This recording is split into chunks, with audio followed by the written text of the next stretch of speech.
You are destroying yourself and you call this loyalty. You call it reflection. You call it love. But strip away the poetry and what remains is simpler. You are choosing suffering because it feels known. You would rather die than take a new step. This is not weakness. This is conditioning, and it is slowly killing you. There is a truth about human psychology that polite society refuses to say out loud.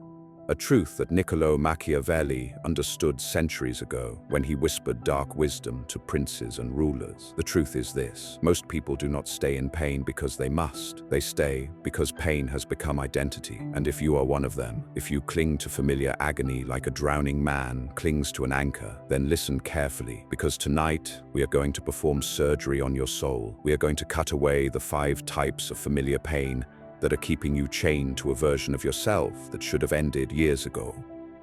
This is not about being cruel. This is about survival. This is about recognizing the enemy hiding inside your own mind. Because whether you accept it or not, the enemy is closer than you think. If you are tired of bleeding for people and memories that do not deserve your blood, listen closely. This will be the most important lesson of your life. But I should warn you, once you see these patterns, you can never unsee them. And the person you are when we are done will not recognize the person you are now. You are going to change a lot. Before we identify the 5 types of familiar pain, you must understand why your mind does this. Why does your brain choose suffering over freedom? It is because your nervous system is not broken. It is addicted. Familiar pain releases predictable chemicals: cortisol, dopamine, adrenaline. You know the dosage, you know the rhythm. Your body recognizes the pattern and whispers, "At least this feels like home." Unknown. Freedom offers nothing predictable. No script, no guarantees, no emotional safety net. So your brain rejects it, not because it is bad, but because it is untested.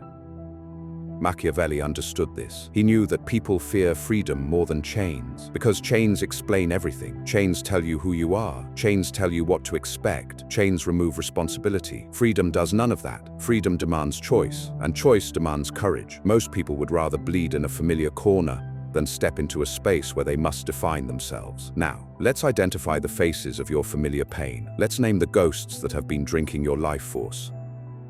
The first type is the most common and the most seductive. This is the memory you return to late at night, when the lights are off and silence is loud. You know this memory, that person, that moment, that version of yourself you swore you were over. You call it reflection. You call it processing. You tell yourself you are learning from it. But in the cold light of reality, you are not learning. You are bleeding. Watch the pattern. The first time you remember, it hurts. Sharp, real. You cry, you feel it. That is grief, that is healthy. The second time, it hurts less. But you still return. You romanticize it. You rewrite it. You add poetry to the pain. The third time, you are not remembering anymore. You are performing. You are rehearsing suffering, because suffering has become your identity.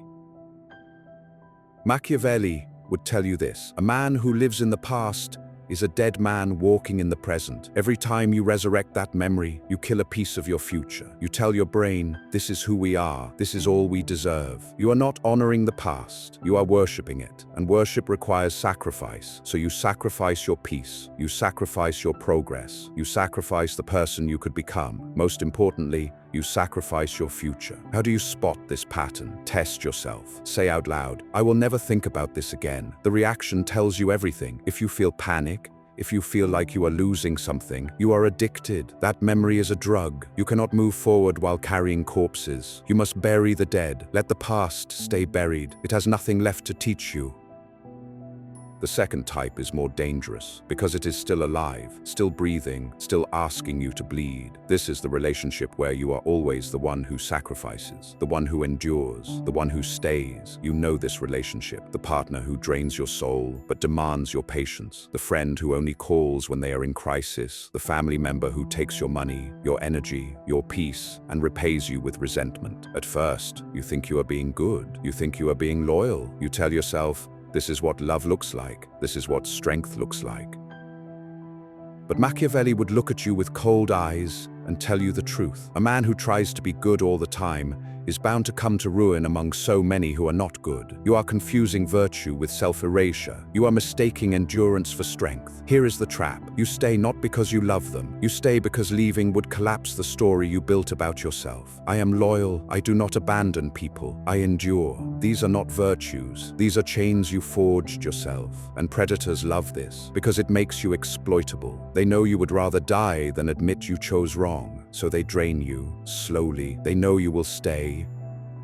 Listen to me. Compassion without boundaries is not morality, it is vulnerability, and the world punishes vulnerability without mercy. How do you spot this? Test them. Say no to a small request, just once. The reaction tells you everything. A healthy person respects your boundary. A parasite reacts with anger, guilt-tripping, or sudden coldness. They punish you for closing the tap. If you see this reaction, you are not in a relationship. You are in a hostage situation, and the ransom is your life. Stop paying it.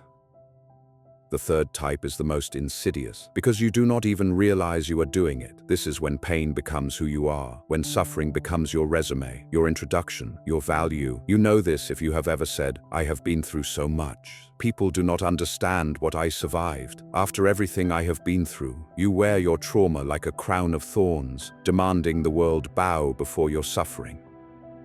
Here is the uncomfortable truth. You are not healing. You are farming your pain. You cultivate it. You decorate it. You use it as social currency. Because if you heal, you lose your excuse. If you get strong, you lose the sympathy your weakness guarantees. Machiavelli understood this. He knew some people do not want to climb out of the pit. They want an audience. If you heal, who are you? If you are no longer the person who survived that thing, what is left? For many people, that question is terrifying. So they cling to the wound. They keep it open. They show it to everyone. Look what was done to me. Look how much I can endure. But here is the truth they never say. The moment you stop performing your pain, people lose interest. The sympathy dries up. The attention fades. And that is when you discover who you really are without the wound. That is when real freedom begins.